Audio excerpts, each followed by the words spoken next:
How are you? Is this yours? Hi, good. Can you move this? Yes. Hi. Hi. How are you? Rodriguez. I was just signing my book. Oh, I was nice. just there. I sold a was lot awesome. of those back when I worked in a comic book store. People really love that. I did the inking on that one. How long does it take to ink? How long? Yeah. It took me a while because I hadn't done it in so long. And Kevin draws 14 by 17, so it's huge. I mean, they shrink it down to that, but it's big, so you have to ink for a while. And I didn't care for the first version I did, so I redid it. So I started again. I think I'll be able to go faster now. Would you want to do more? Yeah, it was fun. It was fun. Yeah, It's very meditative, and when you're inking, you're kind of just going over a pencil and adding your style. Like I made mine more pissed off. You can see they're all like really angry. So that would give a little more edge. Really fun. So,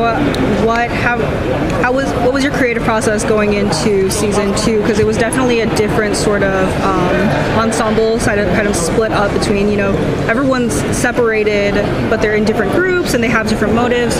What was the kind of creative process going into that? Well, it's fun because the whole reason we did season 1 the way we did, remaking the film, was to set it up in a way that we could have sequels, seasons.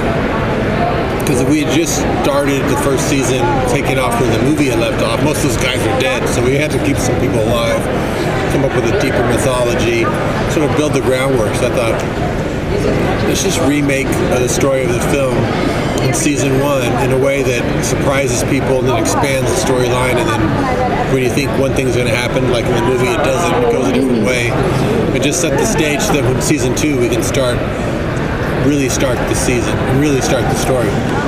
So now we're really starting the story. It almost feels like a real sequel to the film, because you see Seth and Kate together, you see, the brothers are split up. One of the brothers is still alive. In the original film, he died. And new characters and everything that they're going for. And then just we found a lot of parallels between Mayan mythology and these cults and the crime world. So we've been putting together a crime world and a vampire world. Our special vampires are called Culebras. And really just wanted to tell a story that just set everybody on a new path, and you would never know what's going to happen next. And I just directed the 10th episode. We're going to show 7 minutes of it today. It's my favorite episode of all the episodes. It's a real blowout. I knew we needed to end the season on a real bang, and it's awesome. Yeah, so we can't wait. We got access to like 8 and 9, and then I'm waiting for episode 10 to come out. Right in there.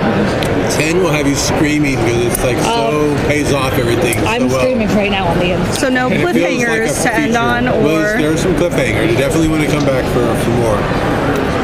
But the writers said after they saw my episode, they said that's my favorite episode of both seasons. It's like good. We were trying to top, like the snake dance and all that, and it's very, very, very awesome. so are you setting up season or episode 10 for a season 3 villain, and is it gonna go We're fluidly gonna right hint into towards it? somebody that might be coming, but as these things work, we have a kind of an idea of where we want to go, but it's really fun to discover that when we actually start writing the 3rd season. Little ideas we had always get bigger and better. It's kind of the fun of doing a season. You don't want to lock yourself into something early because you discover a lot during the making of a season. It's going to have sort of a mental roadmap, but you want to have a lot of room to explore and to take full advantage of the characters, and it's really exciting where it could go.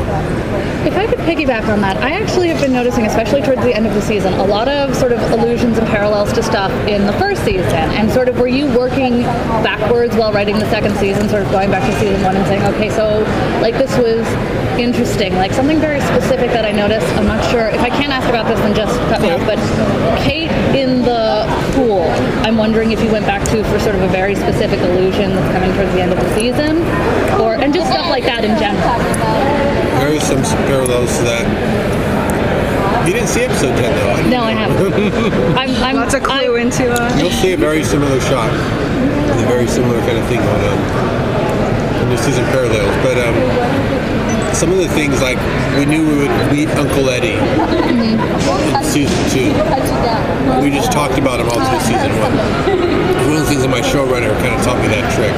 Like I would say, well, when did the characters get to El Rey? He goes, oh, that's not until season 5 or something like that. It might be sooner, but it's like season 5, we're still only making season 1. You know, like they know kind of hallmarks of where they want to go, and they push it as far back as possible. So we only talked about Cousin Eddie all through season 1, and then even more in season 2 because we knew we were going to meet him, but not until later in the season because we knew he was going to be an important figure in their life. So things like that, you don't have to. In a movie, everything's very fast. You know, you set something up, you paint it off right away. Where in a series, you really can go. You're making 10 movies a season, basically. So you have to be kind of patient and really just kind of set things up more. So it's interesting. It's a completely different dynamic. You know? That said, my episode 10, I made it feel like a feature. So I wanted it to have this relentless pace and this huge set pieces and payoffs. Any fun stuff behind the scenes that you want to share with us that has happened, that, you know, recording, something broke, or anything that freaked you out that you want to share out with us? Well, I'm thinking about my episode because that's the last thing I did. That was just so much fun. Because I told Demi Lovato, I want to direct your episodes if you come.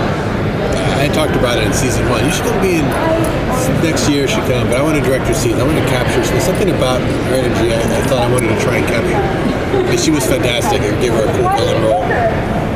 And we liked it so much. We had so much fun that I just directed her music video. Just premiered yesterday, and it's awesome. Just check it out. It's on Vivo, and it is an action-packed. It feels like an action film, but you can tell that when you see episode 10, that the seeds were planted for that. Us wanting to work together in a bigger way, and it's people are saying it's her best video. It's really it's her versus Michelle Rodriguez, and I can tell I made her different than she was in Dusk. In Dusk, she's kind of a villainess, but she showed her ass-kicking prowess there, and we capitalized on that. And then just the idea of just staging something musically, like the snake dance was so iconic. I wanted to have another killing to music and a band playing. And there's this very elaborate sequence that we're going to show today that is my favorite thing that I've done probably in a very long time. How long after the original film were you thinking of doing the series? Well, the film was in '96. I never thought of doing a series of it, really. But I had the matte painting in my office since the beginning since the end of that film. It's the last painting of the camera pulls back and shows the pyramid. It was something that was not in the script. It was something I made up, and it was a pullback shot. And I had that painting. It was in my house for a long time. It was in my office. I would see it all the time, and I always wished I had done more with the mythology that I was trying to allude to. But it was just a short film, so I wasn't going to couldn't cram more in there because it wasn't really about that. But when I got a television network, that was the first thing. Oh, we should do Dusk Till Dawn, because I keep seeing that painting and that mythology is reminding me. This is sort of a Hispanic network, even though it's English language, it's for everybody to watch. But I wanted to have like some mythology in there that rang true to people who are Hispanic. And the pyramid and the mythology of the Aztec mythology, the Mayan sort of mythology, we wanted to kind of put that into the show, and that painting has served as a 18-year reminder of this idea that I had planted, this seed of an idea, and never really cultivated it, and now it's in a huge way. It's kind of strange and coincidental that the name of the network is the name of the place they're trying to go in this time. I picked that name because it was also the name of a song, and it was also one of my other characters. Another movie was named El Rey. So it's kind of this name that follows me around. But when I picked this, I didn't know I was going to have Dusk Till Dawn as a TV series, as our first TV series. So it all kind of felt like, we don't feel like we're going to this El Rey, but we're all being drawn there. It all feels like fate that some of these pieces that we planted years ago are now coming back. And when we rebuilt the bar, some of my crew members have been working with me that long. So my prop guy, my first AD, my camera guys, they walk on the set and it's like a time machine. They remember being there when we shot the first film. Danny Trejo shows up, he was in the first film, and he sees it. It's like walking back in time. We never thought it would revisit us that way, so we had never really imagined it. So it's a real thrill to see these kind of full circles in your career when you've been around that long. When you see things just sort of like come around again, it feels more cyclical than you would think when you just start charging through a property. What's the most important thing you say you've learned in terms of being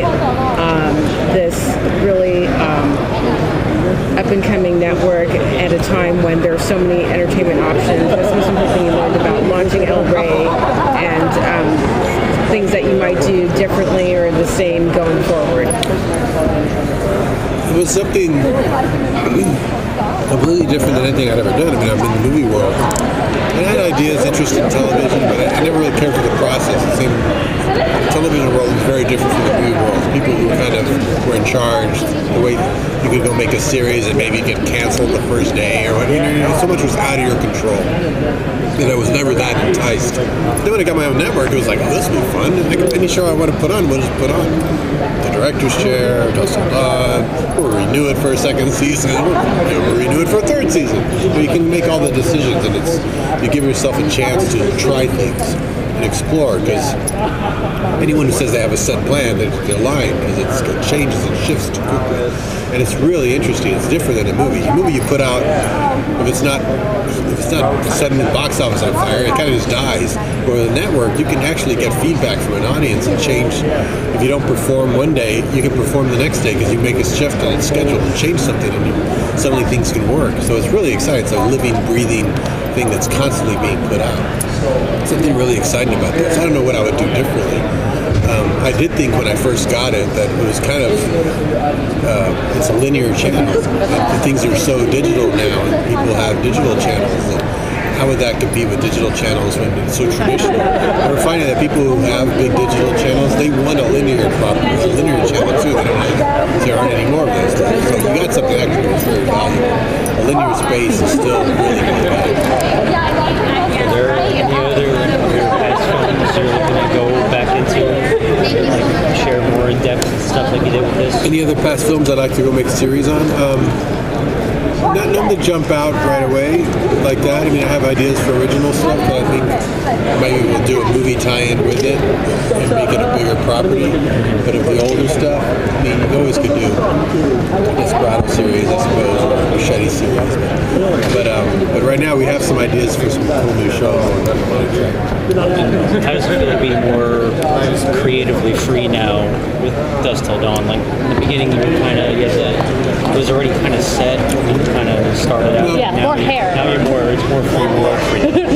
It's fun to just have. I mean, I really liked doing the first season too, because even though they knew what the map of the story was, you knew they had to get to the bar. You were free to just go anywhere you wanted within that world. You didn't have to stick by it. So you had some freedom there. But now completely, the audience has no idea what's going to happen next. So it's fun. I like the second. That's exciting. Thank you. Thank you.